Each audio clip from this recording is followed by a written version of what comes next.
이번 영상은 이제 한 번쯤 들어봤을 수 있습니다. 자, 긱워커에 관련된 얘기. 자, 영어 알파벳 G, I, G, 긱워커. 그리고 이제 2잡, 3잡 할 때 N잡이라는 개념에 대해서 설명을 드리겠습니다. 이 영상을 시청하시는 수강생 여러분들께서 이게 저도 그렇고 이 영상을 보시는 여러분도 그렇고 이거 다 해당돼요.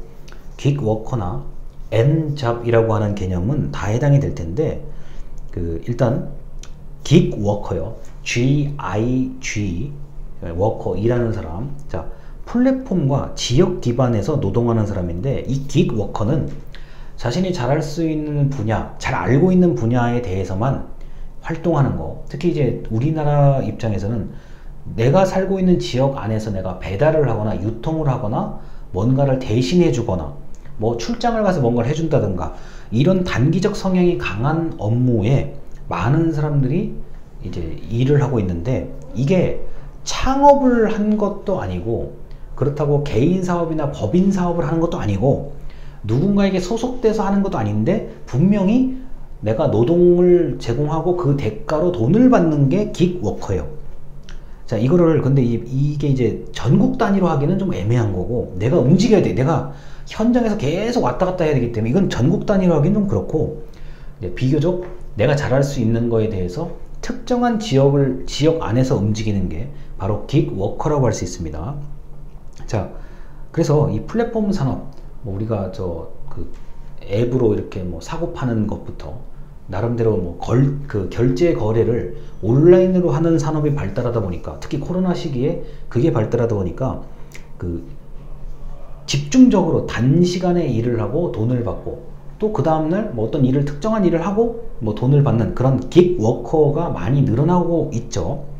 자, 그리고 한 가지 직업이 아니라 부업 등을 추가로 하는 사람은 이미 많아요. 이미 우리 흔히 말해서 2잡, 3잡 할 때 그런 의미의 N잡입니다. 영어 알파벳 N잡인데, 이미 이거는 우리가 SNS를 통해서 많이 볼 수가 있죠. 이렇게 물건 홍보를 협찬한다든가, 음식, 우리가 블로거라든가 요새 흔히 말하는 인플루언서 같은 거. 자, 이런 걸 맛을 보고 뭐하고 사용해보고 후기를 올린다든가 그러면서 제품을 얻기도 하고 때로는 돈을 받기도 하는 이런 N잡의 개념을 가지고 있는 사람은 굉장히 많습니다. 자, 그래서 이 긱워커하고 N잡을 제가 얘기를 하는 이유는, 이게 2000년대에 출생하신 분들이 2000년대를 전후로 출생하신 분들, 지금 현재 20살 개념이죠.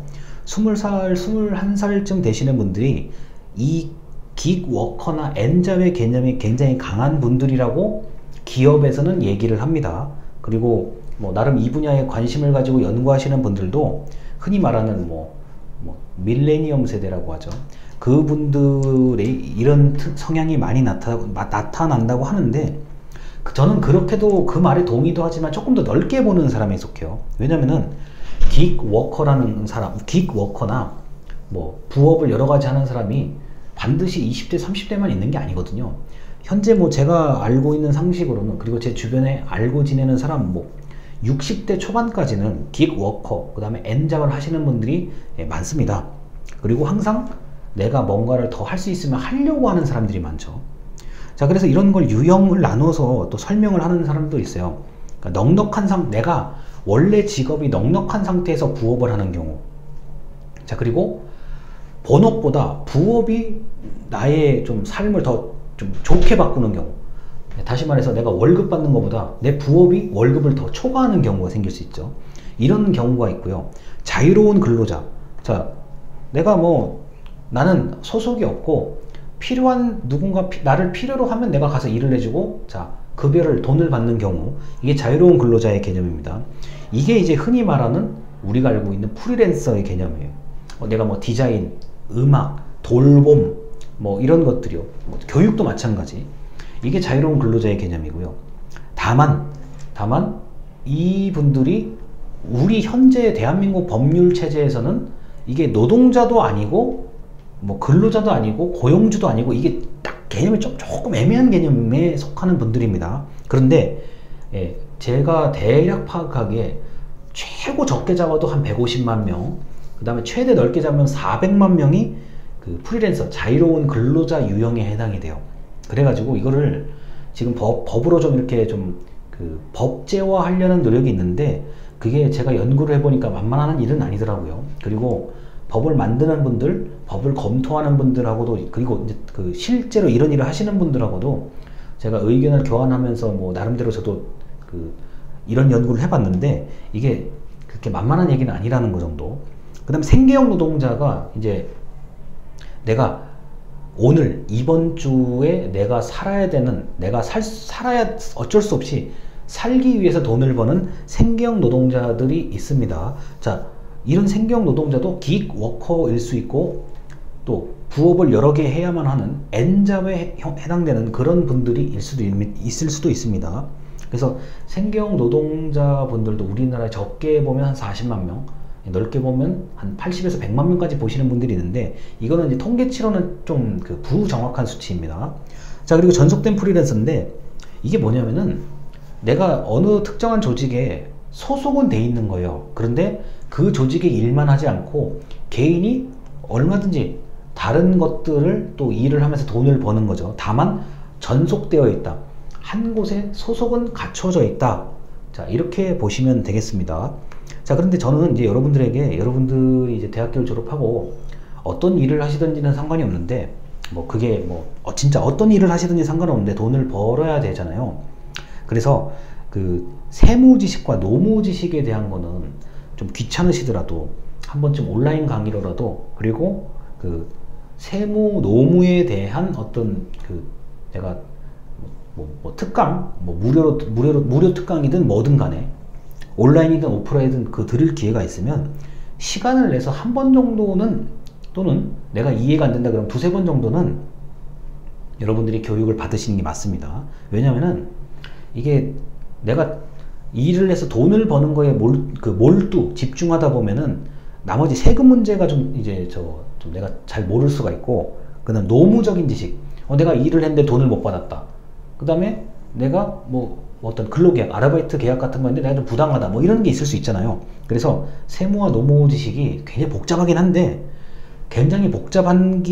그래도 한두 번, 세네 번 듣는 거하고 아예 아무것도 모르고 하는 거하고는 좀 차이가 있어요. 그래서 저는 여러분들이 젊으니까, 그리고 아직까지는 신분이 학생이시다 보니까 가능하면 시간을 내서 이런 걸 좀 들어보셨으면 좋겠습니다.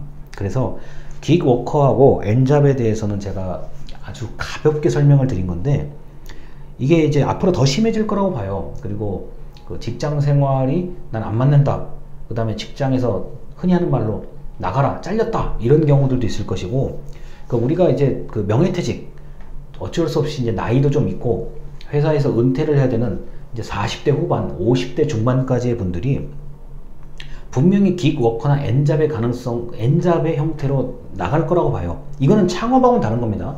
창업은 법률적으로, 그 다음에 세무에 관련된 그 위치가 뚜렷하게 잡혀 있는 거고, 이 기익워커나 N잡 같은 경우는 그게 아닐 수도 있다는 점입니다.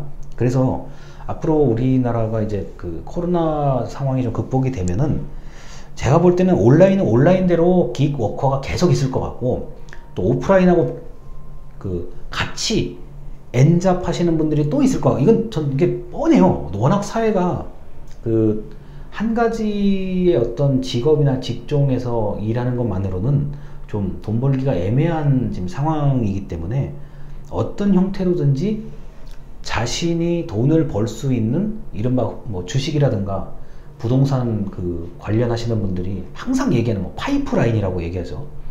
내가 끌어들일 수 있는 파이프라인. 자, 내가 한 개의 파이프가 있는 것보단 두 개가 유리하고 두 개보단 세 개가 유리하다, 뭐 이런 말씀들을 보통 주식이나 부동산 하시는 분들이 많이 얘기를 하시는데, 그렇게 사회가 흘러갈 거라고 봅니다. 제가 봐도요. 이건 누가 봐도 그렇게 예측을 하실 거라고 봐요. 그래서 이 얘기에 대해서 제가 말씀을 드렸고, 궁금한 점이 있으면 저한테 개인적으로 말씀을 해주세요. 그러면 그분한테만 말씀을 드려야 되는 건지 따로 전체적으로 말씀을 드려야 되는 건지는 제가 좀 결정을 해서 하도록 하겠습니다. 들어주셔서 감사합니다.